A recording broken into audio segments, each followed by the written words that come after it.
Welcome back to Betsy Coursework.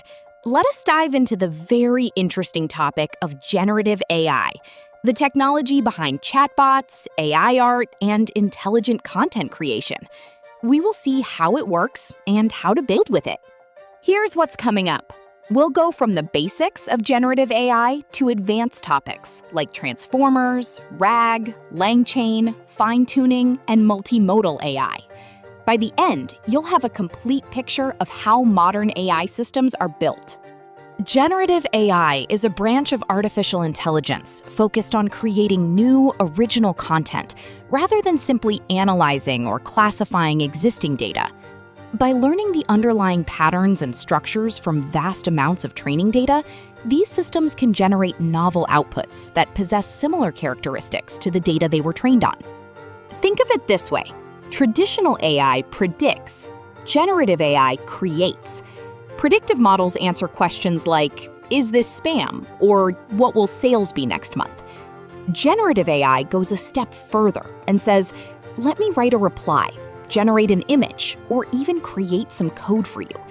One predicts the future, the other creates something new. Like most development, generative AI has evolved through various phases, enlisting a few above. Why Transformers 1? Better memory. Self-attention helps the model connect related words, even when they are far apart in a sentence or document. Faster training. Unlike RNNs, transformers process tokens in parallel, which fits modern GPU hardware much better. Scales well. As data and compute increase, transformer-based models tend to improve across many tasks with the same core architecture. Note, RNNs read one word at a time, transformers read relationships. Generative AI has transformers as the core of its architecture. Let us understand self-attention, tokens, context. Tokens. A prompt is broken into tokens. Short common words may be one token, while rare words may split into smaller pieces. Self-attention. When generating one token, the model weighs other tokens to understand meaning, grammar, and relationships. Context window. This is the maximum amount of text the model can consider at once. If important information is outside that window, performance can drop. Example, in "The trophy didn't fit in the suitcase because it was too big," attention helps the model link it to the right object using context. Generative AI uses AI models. It is important to understand the concept of closed and open source models to better understand generative AI can be used. As a consumer, you are more likely to access the closed source, where you can subscribe and pay for a category of service. Starts with free and the payments vary thereafter. Open can be downloaded and can be hosted for third party, and there are license terms for the same. How to choose a model. Use closed models when you need fast setup, strong general quality, multimodal features, and managed uptime for demos or business apps. Use open models when you need local deployment, domain tuning, data control, or cost control at high scale. Practical decision. For a college project, start with API-based models. For a product needing privacy or fine control, explore open-weight models. Embedding of inputs, like text, image, audio, video, is required to provide datasets to the model. One of the methods to embed it may just a text or a CSV file which labeled data. More complex methods are there. For example, Word2Vec. It is available in TensorFlow libraries by importing embedding. It is also available in GenSim. You may need to install these libraries and import them in your Python code, which converts words to vectors. The data which inputted through prompts are converted to semantic search so that the models can get the outputs from the embedded datasets provided. Cosine similarity closer to 1 means more similar meaning. In simple terms, the angle of difference between the two vectors should be as close as 0, since cosine of 0 is 1. We just learned about embeddings, which are vector representations of words. To store these vectors, we need a space known as vector database. Vector databases are high-dimension spaces that store vectors semantically and enables similarity search. RAG is the process of extracting relevant chunks of information from these databases and sending it to the LLMs. Good chunking, metadata, and re-ranking often matter as much as the base model itself. RAG gives the model an open book exam instead of a closed book exam. To give an example, we can say, a company chatbot answers HR questions by retrieving the latest leave policy PDF before responding. LangChain is the framework that helps us turn AI models into real applications. It connects prompts, memory, tools, and data sources, making it easier to build chatbots, RAG systems, and AI agents. Think of it like an environment for the creation of our GenAI applications. When to customize?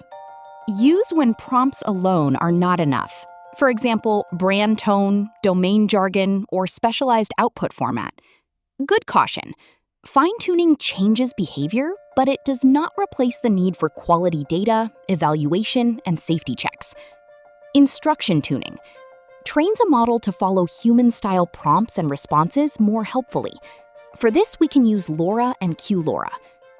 Before QLoRa, fine-tuning large models often required multiple expensive GPUs. A 65B parameter model could require hundreds of gigabytes of memory. QLoRa demonstrated that a 65B model could be fine-tuned on a single 48GB GPU, while achieving performance close to full fine-tuning. In GenAI, we use the above concepts, LoRa/QLoRa, to fine-tune the model. LoRa is a parameter-efficient methods that adapt models with fewer trainable weights and lower memory cost. Here, W is the original weight matrix, and BA is a compact trainable update. B and A are small, low-rank trainable matrices added to the model during fine-tuning. Instead of modifying the entire large weight matrix W, LoRa learns only these smaller matrices. Just like the regular weight matrix, B and A contain random values at first, which update through time, hence removing the need to update the large weight matrix W. Matrix A first reduces the dimensionality of the data to a smaller representation, and matrix B expands it back to the original size. Their multiplication BA represents the learned update that is added to the original weights. This makes fine-tuning much faster and memory efficient compared to training all model parameters. QLoRa combines quantization and LoRa. The original model weights are first quantized and stored in low precision, for example 4-bit, while only the small LoRa matrices are trained. In the given equation for QLoRa, WQ is the quantized weight matrix, A and B are trainable low-rank matrices, BA is the learned update, W prime is the final adapted weight matrix. Suppose the original weight matrix is.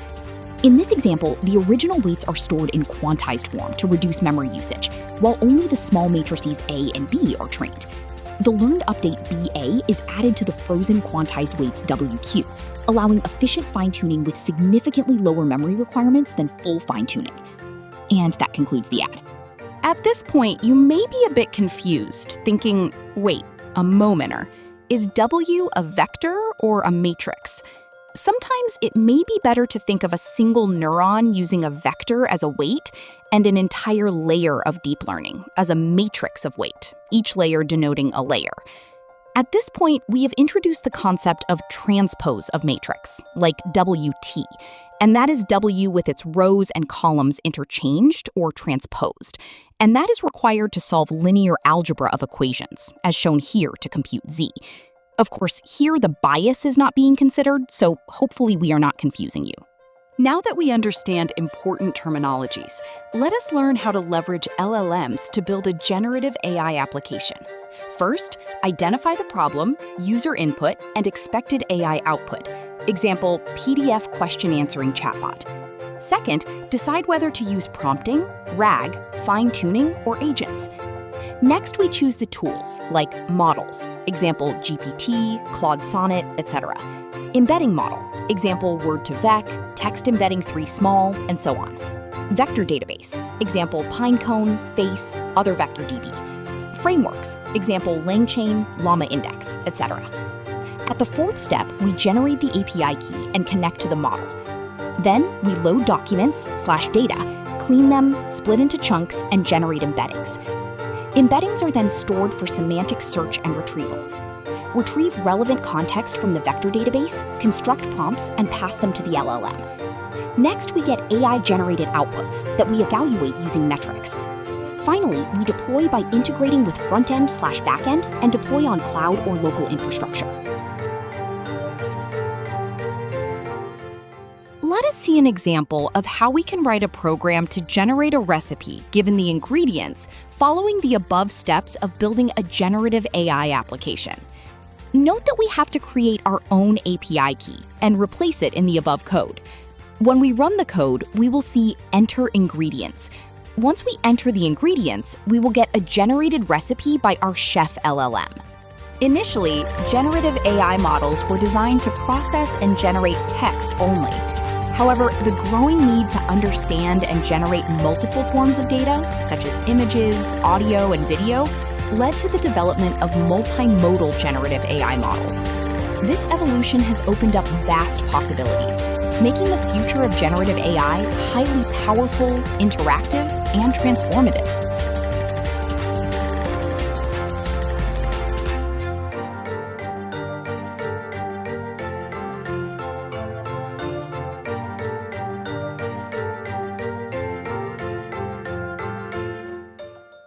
Imagine an AI that can see what you see, hear what you hear, and help solve real-world problems. That's the direction AI is heading, and we're already starting to see it happen.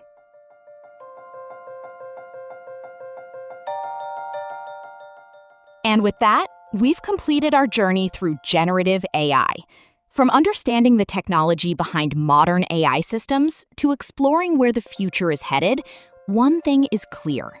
AI is no longer just a tool. It's becoming a powerful collaborator. Thank you for joining me, and I hope this has inspired you to keep learning, building, and exploring the exciting world of generative AI.